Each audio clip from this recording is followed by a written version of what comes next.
Hey brothers and sisters, this is Jack Talcott. That piece I started with is titled Never Again. And I'm going to try a couple of things before I get into this. I'm going to try and keep it as brief as possible, but I do have a lot to say. And second off, you can't improve something you haven't started. So I'm trying the video thing again, this time just trying to be more relaxed and not come across as crazy as I have in the past. So, a little about me. Former alcoholic, 2.5 years sober. Had to check myself into detox in 2016. Union activist. Been a proud union leader in my local union, American Postal Workers Union, for 14 years. So the last year, I spent the last year trying to figure out who I was. Call it a midlife crisis, I don't know. Maybe I went insane. That's what a lot of people are telling me. But nonetheless, I spent the last year figuring out who I am. Who I am, I'm a speaker, teacher, and a coach. And an activist. A man who stands up for what's right. One of the other benefits, though, of learning who I am is I have a much, much better idea of who you are. And I have a feeling you're a lot like I am. And especially how I used to be.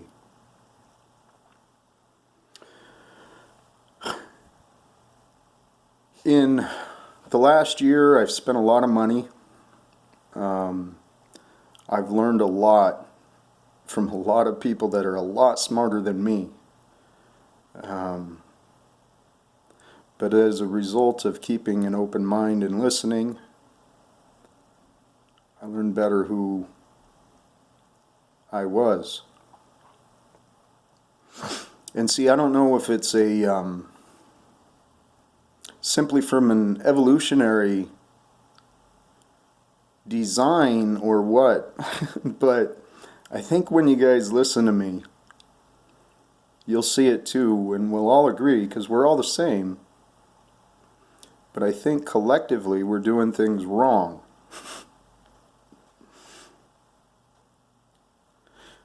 Recently we celebrated the birth of one of the men that I've only truly learned to greatly appreciate the work that he did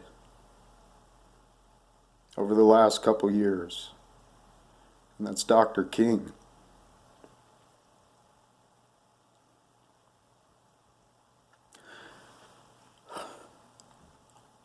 As a result of learning who I am,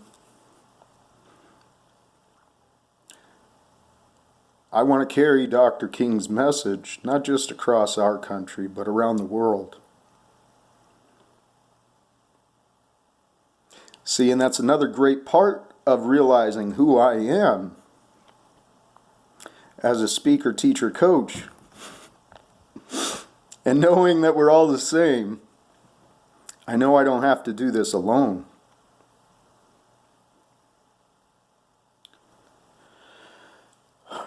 So I'm going to be putting together my explanations to try and help others understand who they are. So together we can do our parts greater than we are, greater than we have been. And we can make the changes necessary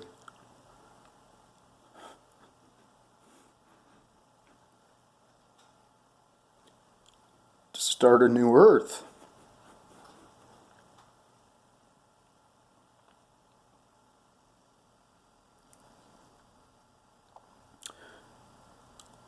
Because if you listen to me, you'll see we're doing things wrong. When we've got brothers and sisters on this planet who can't freely communicate about their thoughts, their beliefs, in this day and age, that's wrong. When we've got other peoples walking, women walk 6 miles a day to bring home dirty water for their families. Today,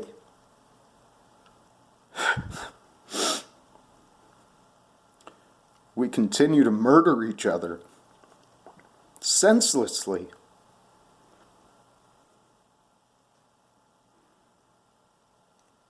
It's got to stop.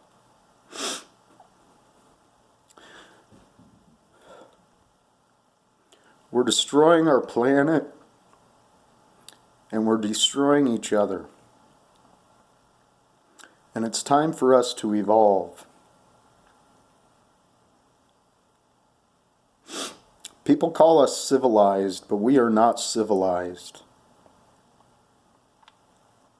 As I said, I bet you're the same as I was.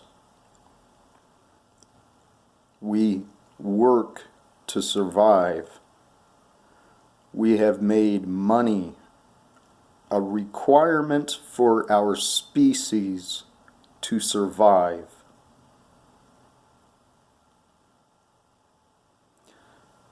That's primitive.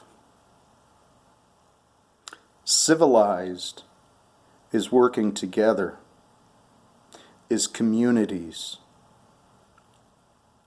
That is civilization.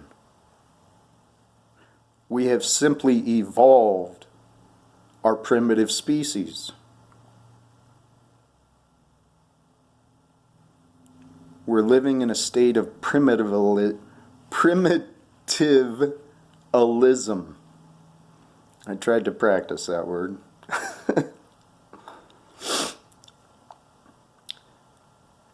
We've been lying to ourselves for far too long, and we need to stop.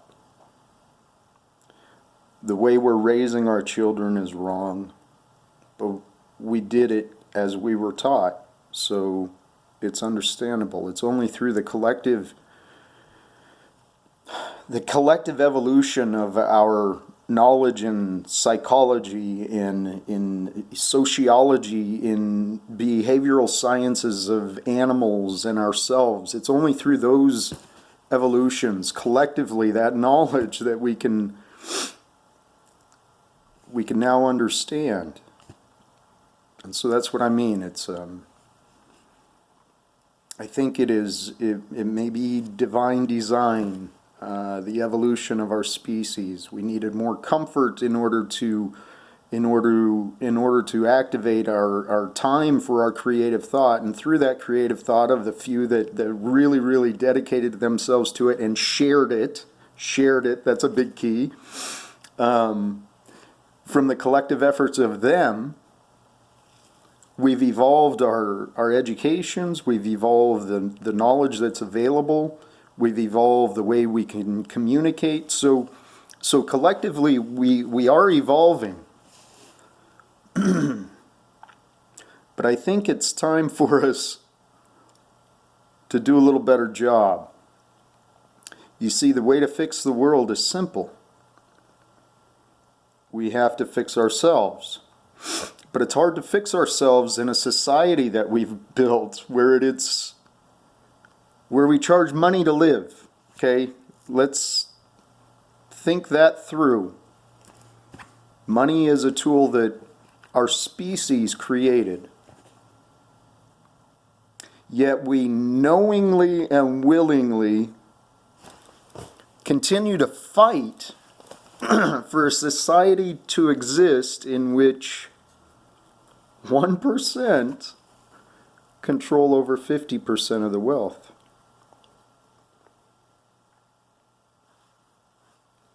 If the 1% doesn't want to agree to work towards society, but I think they should, let them keep 100% of the old money.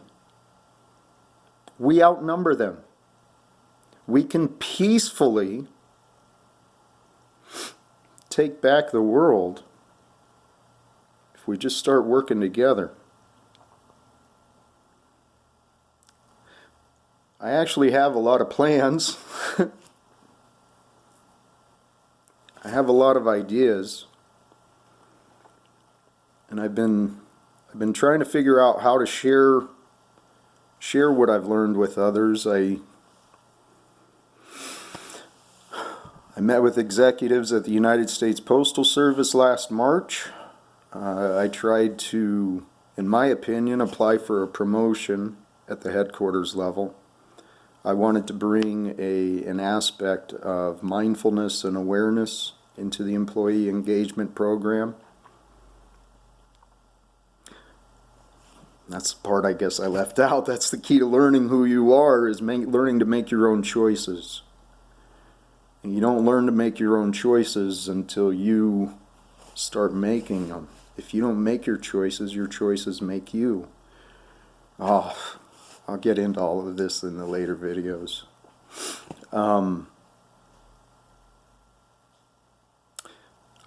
I applied for a promotion. I was accused of federal ethics violations because of the fact that I owned a business. I've been trying to get common sense to prevail since last March, and so far it hasn't, but it's okay. I've learned a lot, and I've grown even more in what I know about me. And like I said, since I know me, I know you. And you can do anything. The only lies, the biggest lies you've ever heard are the ones you told yourself. If you ever told yourself you're not good enough, you're not worthy, you can't do it, that's a lie.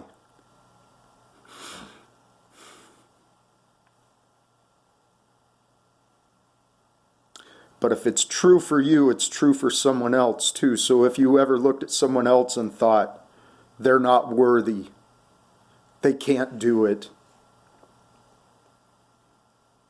or they're better than me, or I'm better than them, those are lies.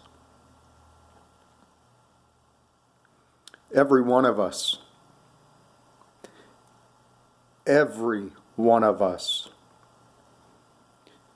is capable of great things. But you have to make your own choices. And to do that, you need to increase your consciousness awareness, or your awareness of your consciousness, your cognitive awareness.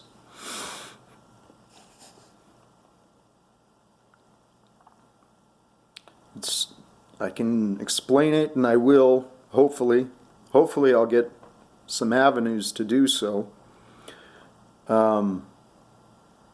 But it can be explained through the collective knowledge, through the science that's available for everyone today, through psychology, neurosciences, the biomechanics, the biochemicals, the bioenergies.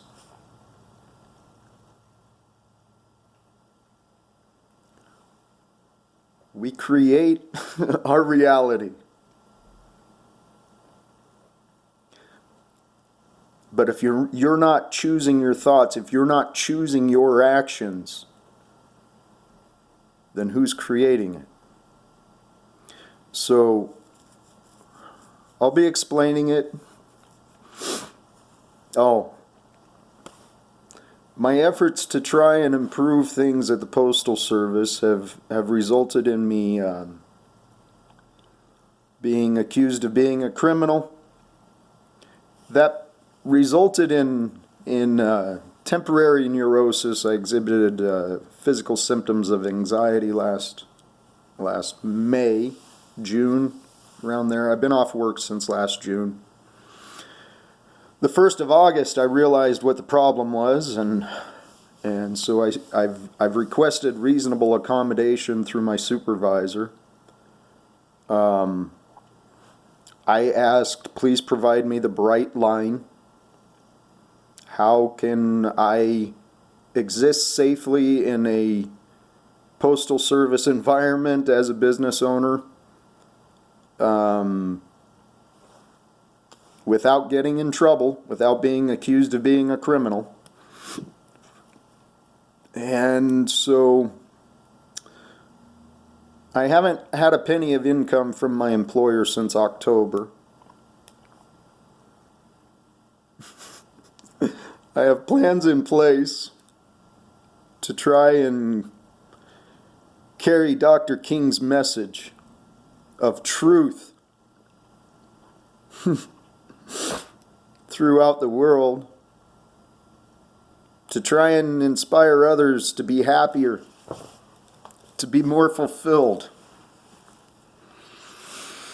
to feel safe, have hope.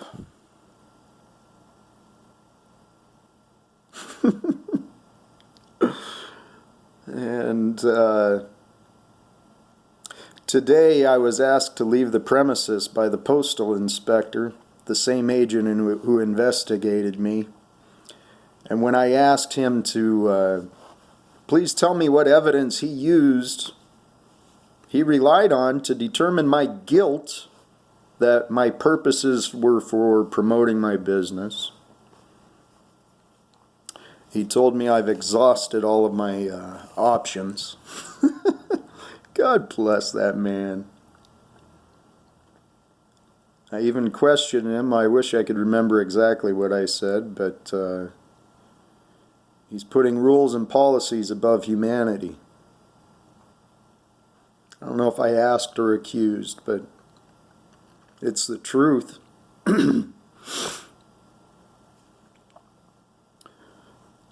I've got so many messages to share and so many lessons I've learned, but I see the timer is continuing to click. Brings me to my point. I started with that image, never again. It's a powerful piece. We got to end the wars. We got to end the conflict. We got to end the suffering. Our society has made huge strides in the way some of us live today. By a few simple adjustments to the way we see each other and ourselves, we can make some huge strides beyond anything our history has shown. So, again, I see the timer clicking, but wish me luck, because if I get luck, God bless it. The knowledge that has been bestowed upon a man like me who has been inspired, shown the way by Gandhi, Martin Luther King Jr., Carl Jung, God, so many. Anyway, time's running. God bless you if you stuck around this long. Wish me luck, because when my dreams are answered, we're all going to be living a little better than we are today. Namaste. God bless us all. Live without fear. That's the key. Learn who you are. That's right, my three lessons for life, very quickly. Know, do, be. Know who you are, do the right thing, and be the change that we need to see. God bless us.